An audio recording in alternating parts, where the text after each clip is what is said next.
रूहानी सेवा करने से बाप ही निमित्त बनाते हैं, क्योंकि बाप ने आकर के ज्ञान दिया तो बाप ही आकर के रूहानी सेवा का निमित्त बनाता है। वो बाप भी है, टीचर भी है, सदगुरु भी है। कौन? जो ईश्वरीय सेवा के हमको निमित्त बनाता है वो हमारा बाप भी है। एक ही व्यक्तित्व है, एक ही पर्सनालिटी है जो हमारा बाप है, व्याख्या देने वाला टीचर भी है और सदगति करने वाला सदगुरु भी है। बाकी कोई देहधारी धर्मगुरु या कोई भी दीदी दादी दादा हमारा बाप टीचर सदगुरु नहीं है। क्यों?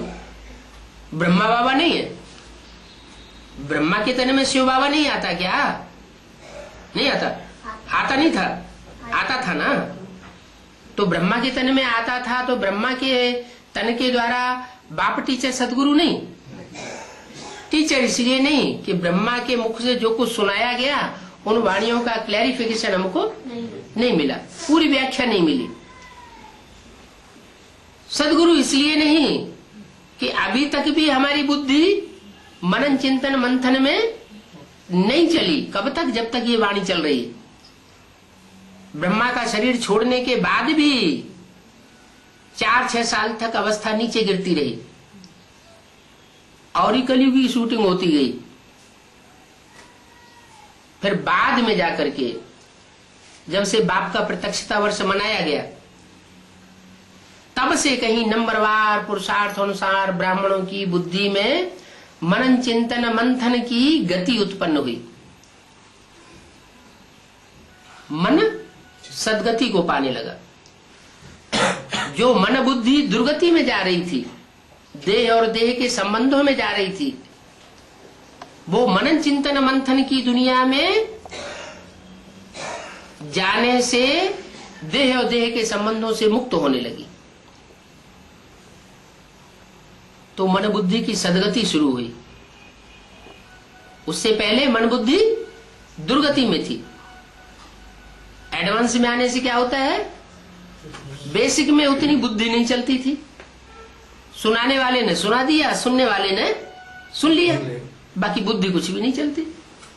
जब से हम एडवांस में आए तो एडवांस तो दुनिया का सबसे ज्यादा एडवांस तो बाप ही है। बाप के कनेक्शन में आने से हम भी एडवांस हो गए। हमारी वाचा से निकलने वाली जो वाणी है वो भी एडवांस, मनसा के संकल्प है वो भी एडवांस, और जो हम कर्म करते हैं बाप की याद में वो कर्म भी हमारे एडवांस होते हैं। हम आगे बढ़ने की अनुभूति करते हैं तो बाप का भी अनुभव होता है कि बाप से हमें उस विकारी दुनिया से मुक्ति मिल रही है। हम अंदर अनुभव करते हैं कि विकार हमारे छूटते हैं। तो बाप बाप भी है, बाबा ब्रह्मा के मुख से निकाली हुई वाणी को समझाने वाला टीचर भी है। गीता तो गीत है ना। जैसे कोई कविता होती है, पोएट्री होती है, प्रोज होती है, तो टीचर प्रोज और पोएट्री का एक्सप्लेनेशन करता है, एक एक वाक्य की हिज्जे हिज्जे करके व्याख्या समझाता है। ऐसे ही हमारी पोएट्री है ब्रह्मा माता के मुख से निकाली हुई ज्ञान की गीत की लोरी। जैसे माँ होती है बच्चों को लोरी सुनाती जाती है, बच्चे माँ की गोद में आनंद करते हैं, प्रसन्न रहते हैं, लेकिन सिर्फ सुनते हैं। लोरी का गहरे में अर्थ क्या है वो नहीं जानते। अब यहाँ एडवांस में हम आकर के गीता ज्ञान का गहराई में अर्थ समझते हैं। इसलिए क्या बोला सन 66 और उसके आसपास की मुरलियों में ये बात बता दी कि अभी गीता ज्ञानामृत नहीं कहेंगे। ज्ञान अमृत इसलिए नहीं कहेंगे कि अमृत जो है सार को कहा जाता है, और सार निकलता तब है जब मंथन किया जाता है, दूध है, दही है, उसका जब तक मंथन न करें तब तक उसमें से सार, घी अथवा मक्खन नहीं निकलता।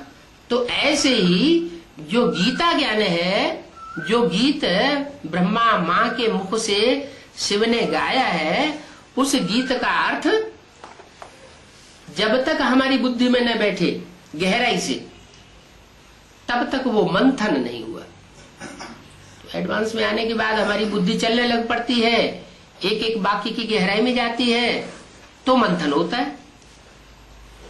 शास्त्रों में सागर मंथन की कथा भी आई है कि सागर मंथन हुआ तो उसमें से रतन निकले, अमृत कलश भी निकला। तो अमृत कलश जो निकल रहा है वो अब निकल रहा है। हम अमृत रस का पान कर रहे हैं, गीता ज्ञान अमृत की उपलब्धि अब हमको हो रही है। तो वो हमारा टीचर भी है, सदगुरु भी है और बाप भी है। सत्य बाबा है, सत्य टीचर है, सत्य गुरु है। क्या उससे ज्यादा सच्ची व्याख्या देने वाला कोई टीचर दुनिया में हो नहीं सकता। उससे जास्ती बुद्धि की, वाचा की और तन की सदगति करने वाला कोई दुनिया में हो नहीं सकता। वो डॉक्टर होते हैं, वो तो थोड़े समय के लिए प्लास्टिक सर्जरी कर देते हैं, एक जन्म भी नहीं टिकती, 2-4 साल टिकती है, फिर उसके बाद प्लास्टिक सर्जरी कराओ। ये बाप तो ऐसा आकर के इसी जन्म में प्लास्टिक सर्जरी नहीं करता है, ओरिजिनल सर्जरी करता है। 5 तत्वों को ही परिवर्तन कराई देता है। याद की स्टेज में 5 तत्व भी परिवर्तन हो जाते हैं। तुम्हारी शरीर रूपी नैया और आत्मा का, दोनों का खिवैया बाप आया हुआ है। आत्मा को भी पार ले जाता है, विषय वैतरणी नदी से क्रॉस कराई देता है, और शरीर रूपी नैया भी विषय वैतरणी से पार चली जाती है। उन द्वारा हमको वर्षा मिल रहा है। क्या? अब ये विकारों से मुक्ति का वर्षा हमें उन द्वारा मिल रहा है। किन द्वारा? इन द्वारा नहीं, माने ब्रह्मा द्वारा नहीं मिल रहा है। सन 66 में मुरली चली तो कहा उन द्वारा मिल रहा है। उन कह करके कहाँ इशारा किया? नहीं, भविष्य तो बाद में आएगा। उन द्वारा मिल रहा है कि इसका मतलब यह कोई व्यक्ति हो चुका है, यज्ञ के आदि में कोई व्यक्ति हो चुका है, जो बाप के रूप में था, बीजारोपण ज्ञान का जिसके द्वारा किया गया था, वही बाप, उसी बाप के द्वारा हमको अभी वर्षा मिल रहा है। ये याद रहने से कितनी हर वक्त खुशी रहनी चाहिए। क्या? कि हमें बाप से वर्षा मिल रहा है। फिर औरों को भी समझाने के लिए पुरुषार्थ किया जाता है। ये बात समझाई जाती है कि अभी तक माँ के द्वारा कार्य चला, अभी बाप आया हुआ है, बाप टीचर सदगुरु के रूप में। हमको भी खुशी हो रही है तो आपको भी ये खुशी होगी। पहले पहले तो वो है पारलौकिक बाप। क्या? जिसके द्वारा गति सदगति मिलती है, वर्षा मिलता है। पहली बात उसके बारे में ये समझानी है, वो इस लोक का बाप नहीं है।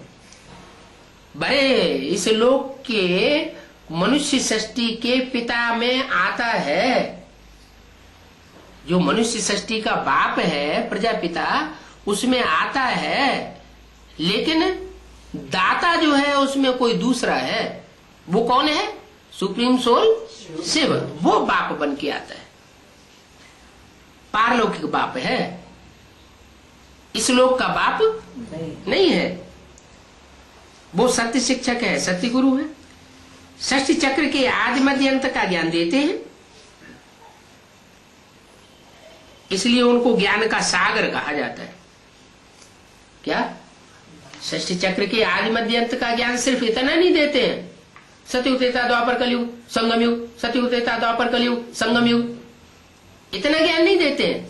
वो ज्ञान का सागर है। बड़ी बड़ी ऊंची ऊंची लहरें ज्ञान की उठती हैं। उन 4 युगों में कितना विस्तार बताते हैं। सागर का तो बहुत विस्तार है, तो वो ज्ञान सागर कहा जाता है। पहले पहले तो उनकी महिमा करनी है, उनकी, इनकी महिमा नहीं करनी है, उनकी महिमा करनी है। जो ज्ञान सागर है, जो लिमिटेड ज्ञान नहीं सुनाता है, पुस्तकों में बांधा हुआ ज्ञान नहीं सुनाता है। वो कौन सा ज्ञान सुनाता है? जो अनलिमिटेड ज्ञान है, उसकी सीमा नहीं है। सत्य बाप है, सत्य टीचर है, सदगुरु एक ही सत्य धर्म की स्थापना करते हैं।